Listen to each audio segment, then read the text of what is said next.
The invitation to the hospital gala sat on my kitchen counter for 3 weeks before I decided to attend. St. Catherine's Medical Center annual fundraiser. Black tie, silent auction, the works. My neurosurgeon, Dr. Patricia Chin, had personally invited me after my third brain surgery in 18 months. She wanted me there as a success story, she'd said, though I still had bandages under my carefully styled hair and couldn't stand for more than 20 minutes without vertigo. I almost didn't go. My family had made it clear they thought my medical issues were blown out of proportion. Maya's always been dramatic, my younger sister Ashley told everyone. At 23 she was the golden child, pre-med at a prestigious university, volunteer coordinator at a free clinic, social media influencer with 50,000 followers posting about her journey to become a healer. My parents funded her entire life while I worked as a medical illustrator from home, scheduling my freelance projects around surgery recoveries and physical therapy appointments.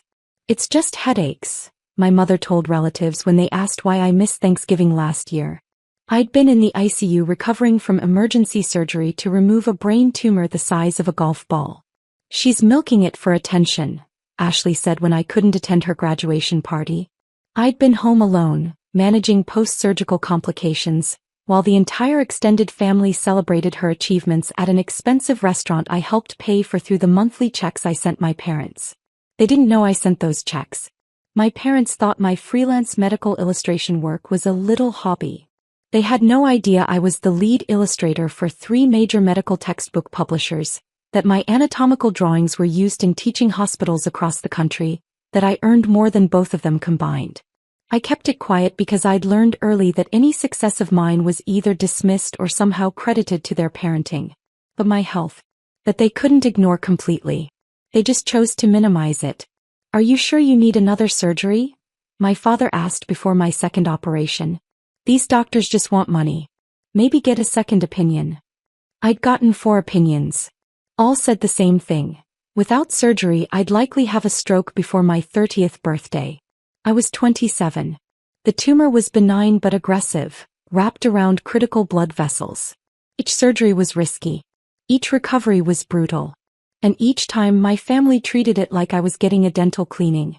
"Ashley's midterms are next week," my mother said when I asked if she could drive me to my pre-op appointment. "She's so stressed. Can't you just take an Uber?" I took an Uber to brain surgery. 3 times. Ashley posted on Instagram about her difficult journey through organic chemistry while I relearned how to walk without falling over.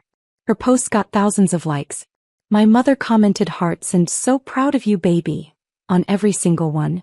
When I mentioned my vertigo was getting worse, my father said, "Maybe you should exercise more. Ashley runs 5 miles every morning." I couldn't run. I could barely walk in a straight line. But sure, Dad, I'd get right on that. The gala invitation felt like validation from the one person who actually understood what I'd been through. Dr. Chin had held my hand before each surgery, explained every risk in detail, and called me personally when pathology results came back.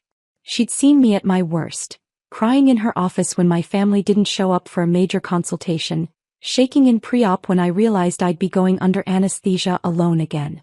"You're one of the strongest people I've ever treated," she told me after the 3rd surgery. "And I want the world to know it."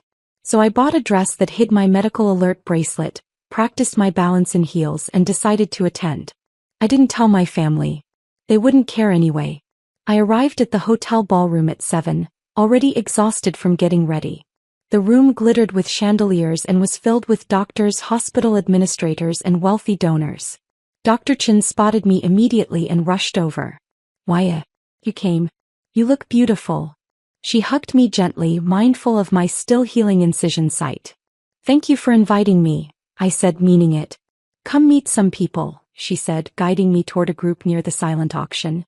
"I want them to hear your story." Hold up. For the next hour, I stood with Dr. Chin as she introduced me to hospital board members, department heads, and major donors. She didn't sugarcoat anything. "Maya has endured 3 craniotomies in 18 months. She told a retired surgeon who donated a wing to the hospital. Each surgery more complex than the last. The tumor was intertwined with the middle cerebral artery. One wrong move and we'd be looking at catastrophic stroke or death. The surgeon looked at me with genuine respect. How did you stay so positive through all that?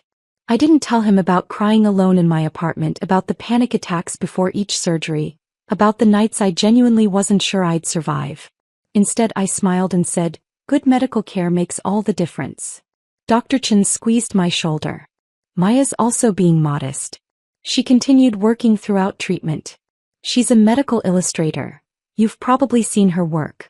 She illustrated the neuroanatomy section in Harrison's latest textbook. The surgeon's eyes widened. That was you. That's remarkable work. Thank you, I said quietly, uncomfortable with praise I never got at home. We moved through the crowd and I met more people. A hospital administrator praised my resilience. A neurology resident asked technical questions about my symptoms. A wealthy donor wanted to talk about funding patient support programs. It felt surreal. These strangers understood the severity of what I'd been through better than my own family ever had. Then I heard her voice. "Oh my God, Maya?" I turned and there was Ashley standing near the auction tables in a designer dress I'd probably helped pay for through my parents. Her eyes were wide with surprise. "What are you doing here?" she asked, walking over. She didn't hug me. "I was invited," I said simply. "By who?" She looked skeptical, like I'd crashed the party. Before I could answer, Dr. Chin appeared at my side. "Ashley? Is this your sister?" Ashley's expression changed to something calculating. "Yes. You're Maya's doctor." She extended her hand with that practice charm she used on everyone. "I'm Ashley Chin, pre-med at Northwestern. I've actually been following your publications. Your work on cerebrovascular surgery is incredible." Dr. Chin shook her hand politely but didn't smile. "Thank you. And you've been supporting Maya through her treatment." Ashley laughed, that dismissive little laugh she used when she thought something was ridiculous. "Well, you know Maya. She's always been a bit dramatic about medical stuff. We try not to feed into it too much." The air temperature seemed to drop 10 degrees. "Dramatic?" Dr. Chen's voice was very quiet. "I mean, she's fine now, right?" Ashley glanced at me, then back to Dr. Chen. "It was just some headaches and minor surgeries. Nothing too serious." My chest tightened. Even here, even now, she couldn't help herself. "Minor surgeries," Dr. Chen repeated, her tone carefully neutral. "Right," Ashley said, gaining confidence. "I mean, I'm not trying to diminish it or anything, but Maya tends to exaggerate. He's always been like that, even as a kid. Getting attention for little things." Other people were starting to listen now. The retired surgeon had moved closer. A hospital board member stopped mid-conversation to watch. "Ashley," I said quietly, "maybe we should." "It's fine," Ashley said, waving me off. "Dr. Chin understands. I'm sure she sees patients who overreact all the time." She turned back to the doctor with a conspiratorial smile. "Between us, I think Maya just likes the sympathy.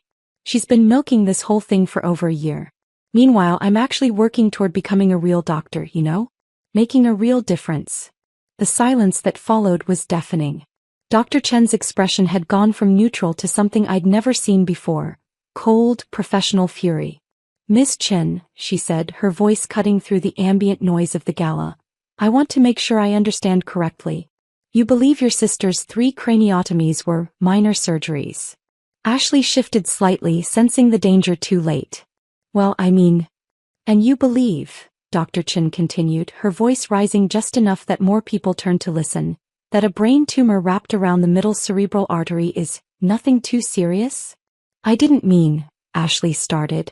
"Let me educate you," Dr. Chin said, and now she wasn't speaking just to Ashley. She was speaking to the entire crowd that had gathered around us. "Since you're pre-med, you should understand this. Your sister had a grade 2 astrocytoma with atypical features. Do you know what that means?" Ashley's face was pale. Revelation. "It means," Dr. Chin said, her voice ringing with authority, "that without intervention, your sister had approximately 6 months before the tumor would have caused either a massive stroke or herniation." "Do you know what herniation is, Ms. Chin?" "Yes," Ashley whispered. "Then you know it's fatal." Dr. Chin took a step closer. "Your sister has undergone 3 separate craniotomies. The first was 12 hours long. The tumor was so entwined with critical vasculature that we had her under awake craniotomy for 4 of those hours to map eloquent cortex. Do you know what that means?" Ashley shook her head, tears forming. It means your sister was awake on the operating table with her skull open, while we mapped her brain to avoid causing permanent deficits. She was awake and cooperative and brave while we cut into her brain tissue. And you call that minor? The crowd around us had grown. I recognized hospital administrators, other doctors, donors. Everyone was staring at Ashley. The second surgery, Dr. Chin continued relentlessly, was complicated by intraoperative hemorrhage. We nearly lost her on the table. I personally performed manual compression on a ruptured perforating artery while my resident called for backup.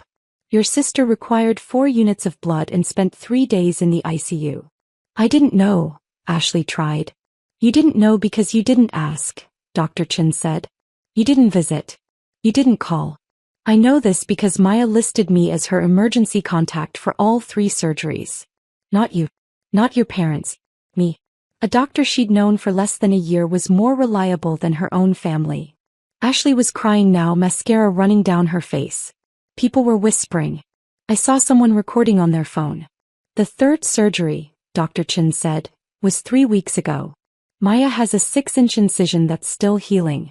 She has permanent vertigo that will require lifelong management. She has chronic pain that wakes her up at night. She takes 12 medications daily. She attends physical therapy 3 times a week. She has a seizure disorder now as a complication of the surgery. She wears a medical alert bracelet in case she has a breakthrough seizure in public. Dr. Chin gestured to me and I slowly pulled back my hair to show the surgical scar, still pink and angry looking. The crowd gasped audibly. This, Dr. Chin said, pointing at me, is what nothing serious looks like to you? This woman has survived 3 brain surgeries. She works full-time despite chronic illness. She lives alone because her family abandoned her during the worst crisis of her life. And you have the audacity to come to a hospital fundraiser and tell donors, people who support patients like your sister, that she's faking for sympathy? I'm sorry, Ashley sobbed. I didn't understand. No, Dr. Chin said coldly. You didn't want to understand. There's a difference. Dr. Richard Morrison, the hospital's chief of surgery and a man I just met an hour ago, stepped forward. Ashley Chin? You're the pre-med student from Northwestern. Ashley nodded, wiping her eyes. You interviewed here last month for our summer research program, he said. I was on the selection committee. Ashley's face went white. Yes, sir. You wrote in your personal statement about wanting to be a doctor because you understood the patient experience through family medical challenges. His voice was ice. You used your sister's brain tumor, these minor surgeries, as your personal essay topic? I wanted to show empathy. You exploited her trauma for your medical school application, Dr. Morrison said, while calling her dramatic in private. That's not empathy. That's sociopathy. He pulled out his phone. I'm calling Northwestern's admissions office tomorrow. They should know what kind of candidate they're considering. No, please. Ashley reached for him, but he stepped back. You're not fit to be a physician, he said simply. You lack the basic humanity required for this profession. Dr. Chin turned to me. Maya, I apologize. I should have screened the guest list better. I didn't realize your family would be here. It's okay, I said, though I was shaking. It's not okay, she said firmly. But I promise you, everyone here now knows the truth. Resolution. The video went viral. Someone at the gala had recorded Dr. Chen's entire speech and posted it online with the caption, Doctor destroys med student who called her sister's brain surgeries minor issues. Within 48 hours, it had 15 million views. Ashley's Instagram was found. People dug through her posts and found dozens of carefully crafted stories about her sister's health journey that painted her as the supportive sibling. The contrast between her public persona and the gala video was stark. Northwestern's pre-med program issued a statement. We do not tolerate misrepresentation in applications or lack of empathy in our candidates. Ashley's acceptance was rescinded. The medical schools where she'd interviewed all sent rejection letters. Someone had created a compilation of her social media posts using my medical situation for sympathy while the gala video played in split screen. No admissions committee wanted that liability. My parents called me for the first time in 3 months. How could you embarrass your sister like that? My mother demanded. I didn't do anything, I said calmly. Ashley embarrassed herself. She's lost everything. Her medical school dreams are ruined. She ruined them herself, I said. By lying and exploiting my actual medical crisis for her applications while calling me dramatic in private. We need you to post something, my father said. Tell people it was a misunderstanding. That Ashley was supportive. No, I said. No. He sounded shocked. I'd never told them no before. I'm done lying for this family, I said. Ashley told everyone at a hospital fundraiser that my brain surgeries were minor issues while I was standing right there with a healing surgical wound. Dr. Chen simply told the truth. If Ashley can't handle the consequences of her own words, that's not my problem. You're being selfish, my mother said. Family is supposed to support each other. You're right, I said. Where was my family during my 3 brain surgeries? Where were you for any of my doctor appointments? Who drove me home from the hospital? Silence. I paid for my own medical care, I continued, my voice steady. I took Ubers to brain surgery. I spent 3 days in the ICU alone. I relearned how to walk by myself. And through all of it, you told everyone I was being dramatic. So don't talk to me about family support. If you don't fix this, my father threatened, you're not welcome in this family anymore. Good, I said and hung up. The monthly check stopped. I blocked their numbers. I changed my emergency contacts to Dr. Chin and my physical therapist. Ashley's pre-med advisor at Northwestern released her from the program entirely after an ethics review. The free clinic where she volunteered asked her to step down. Her Instagram followers dropped from 50,000 to 12,000, mostly people who stayed to leave critical comments. Meanwhile, Dr. Chin asked me to speak at a patient advocacy conference. Harrison's Medical Publishing offered me a contract for a full neuroanatomy textbook. The hospital board invited me to join their patient advisory committee. 6 months later, I attended a medical illustration conference in Boston. During the keynote speech, the presenter used one of my anatomical drawings to illustrate a complex surgical technique. This illustration, he told the audience of 800 medical professionals, is by Maya Chin. Some of you may remember her story from earlier this year. She's a 3-time brain surgery survivor who continued working throughout her treatment. Her work has revolutionized how we teach neuroanatomy. The audience applauded. I sat in the back row, tears streaming down my face. Not from sadness but from finally being seen. My phone buzzed. A text from an unknown number. This is Ashley. Can we talk? I deleted it without responding. I'd survived 3 brain surgeries, relearned how to walk, and rebuilt my entire life without my family's support. I didn't need their validation anymore. The people who mattered, my doctors, my colleagues, my real friends, they knew the truth. They'd known it all along. And that was enough.